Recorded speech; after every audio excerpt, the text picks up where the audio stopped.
Հավաքի ընթացքում նախատեսված էր 2 խաղ, բայց ես ասել էի, որ եթե հնարավոր լինի 3 խաղ անցկացնել, մենք անցկացնենք 3 խաղ։ Այդքան արդյունքի վրա չեմ գնացել, որտեղ համ նախապատրաստական շրջանը, ինչքան ֆուտբոլիստների կողմնորոշվելու հարցում էինք մտահոգ, թե լեգիոներների, թե տեղացի ֆուտբոլիստների, ասեմ, որ տղաները լավ աշխատանք տան հավաքի ընթացքում։ 3 խաղ խաղացինք, 2-ը հաղթեցինք, 1-ը ոչ ոքի վերջացավ։ Ու այս խաղն էլ մինչև 3-րդ խաղը արդեն կողմնորոշվել էինք լեգիոներների հարցում։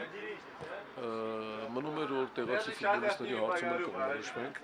մասնավորապես երիտասարդ տեղացիների։ Ու այսօր շատ լավ էր, որ հիմնական կազմում գրեթե լեգիոներ չկար, բացի բելարուս ֆուտբոլիստներից։ Շատ լավ աշխատանք կատարեցին տղաները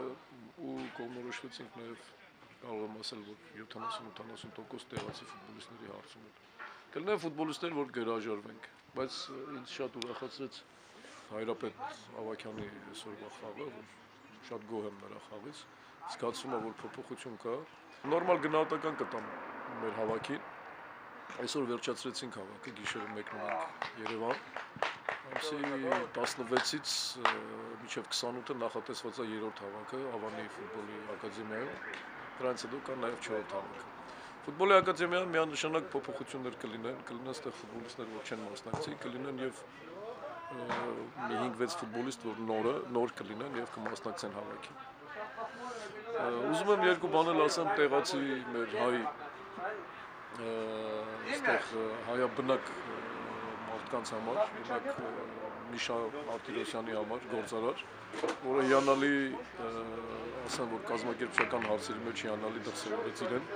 շատ ջերմ վերաբերմունք ամբողջ թիմի նկատմամբ ու շատ շնորհակալ ենք նրան ամբողջ ակումբի կողմից եմ ասում։ Ուրախալի է, որ մենք ունենք սենց հայ տղերք, որ կարողանում են համ լավ դրսևորել իրանց, համ էլ մեր հանդեպ լավ